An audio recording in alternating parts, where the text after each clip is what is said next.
Hey there, YouTube. It's Bobi, aka Paginator, and today we're going to do round 2 of the deck of TBR.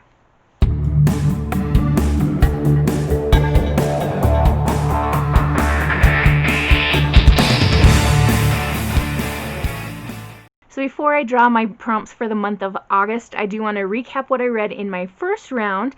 During that round, I drew 3 books to take on a camping trip, and it took longer than the camping trip to finish all 3 of them. Of course it did, but I want to recap what I read and what I thought.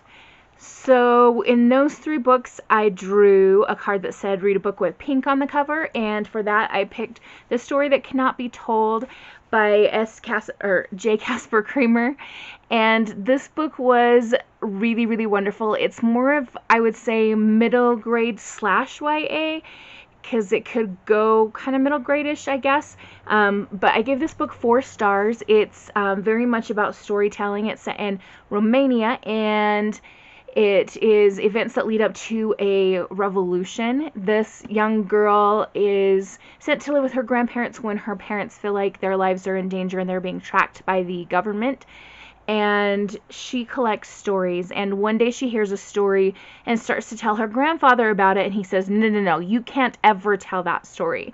And that story is actually something that ends up saving her life later on in the book. And it is very much about how the world, when it's in so much upheaval, can look from a child's point of view. And it was just it felt kind of magical in this wonderful little village in the wilderness and the mountains. And yeah, anyway, the little white wolf right here does come into play in the story as well, and it's a very great read. The next prompt I drew during round 1 was to read a fantasy, and I read Seasons of the Storm by Casmano. This book is beautiful, and that should have been a warning for me, because, you know, books that are too beautiful sometimes aren't as beautiful on the inside. What I will say is this book ended up being 3 stars for me. It's a really interesting premise. We have 4 teenagers who represent each of the 4 seasons of the year, and they are responsible for the seasons in one particular area of the world, specifically like the east, like mid-Atlantic range in the United States. And the young man who is the winter season falls in love with the young woman who is the spring season, and she's supposed to kill him, and so she's killed him multiple times as the years have rotated through. And what happens is when a season is killed, then they go into like this stasis for a while, and then they wake up and join the other seasons in this kind of holding house, which I believe is in London, where all the season teenagers from all over the world come and stay. And they're only supposed to interact or especially fall in love with and date people from their own season. What this kind of turns into is kind of a dystopian uprising, because they realize that there are some things wrong with the way that the seasons are being run, and they try to take their control of their own power. The reason this ended up being a 3-star read for me was there were just some things that didn't make sense, and the relationships were too convenient.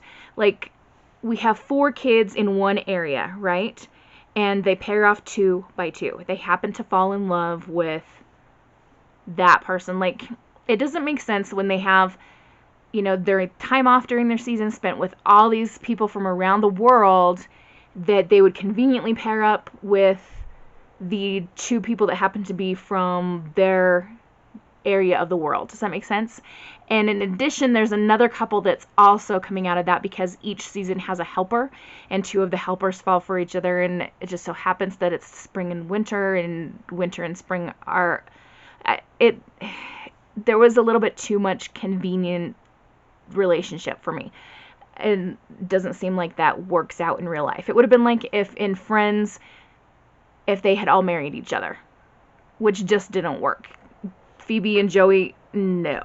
So putting that rant aside, yeah, there were just some things that just didn't work for me, and maybe for someone else this was a fantastic 5-star read. And if that's great, I am so glad that that you enjoyed it, if that was you.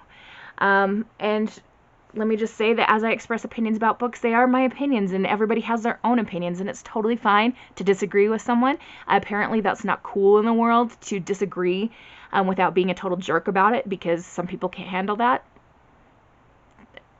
Yeah, not going to go off on a rant about that, but just let's respect each other's right to have an opinion.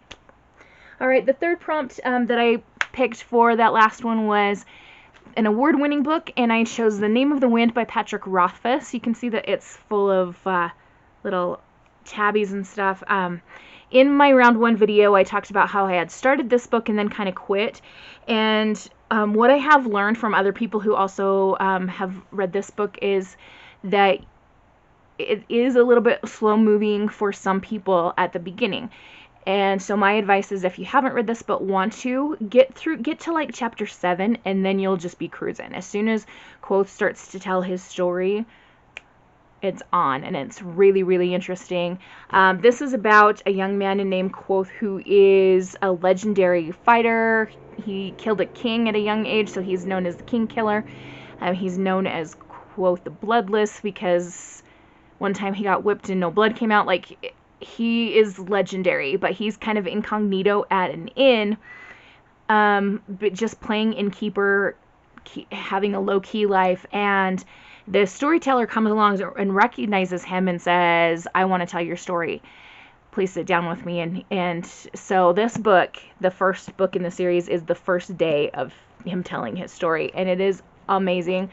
I really, really want to order the rest of the series, but I am having a conflict within myself about spending money.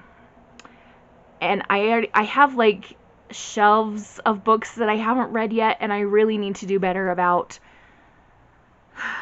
read what you have, or do an unhaul or something. I gotta figure that out. But anyway, this was a 5-star read for me.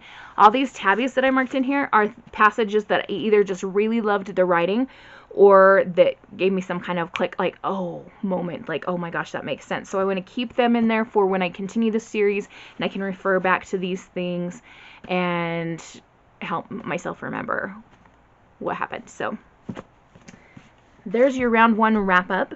Now we're going to move on to my August TBR, and I'm going to pick 5 cards from the deck of TBR and try to read those 5 books in the month of August.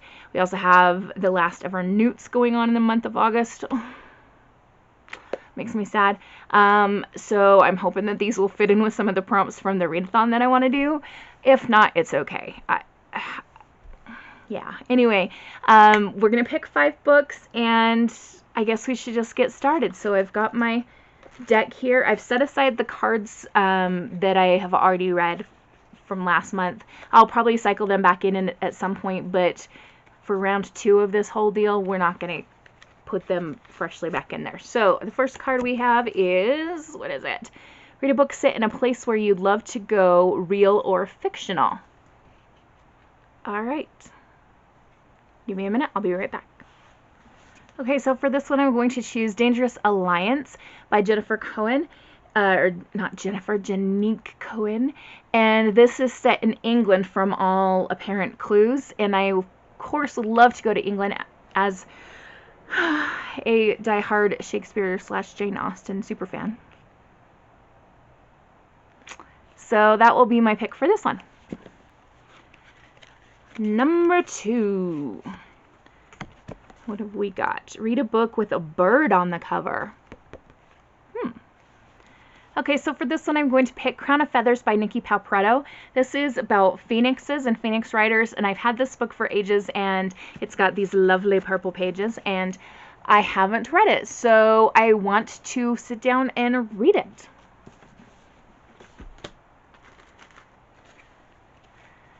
Number 3. Read a book you learned about on social media. I got this.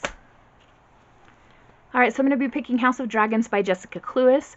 This one is one that I picked up recently on recommendation from Michael Booklion, doing a video from Team Epic Reads.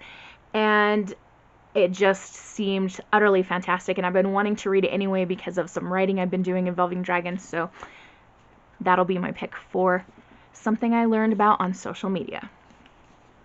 Alright, we've got 2 more. And this one says, read a book with yellow on the cover. Now, I only have 2 cards in this entire deck that aren't purple words. Last month I picked the pink on the cover, and this time I picked yellow on the cover. And so after this, I will only have purple worded cards. So I immediately grabbed Head Over Heels by Hannah Orenstein.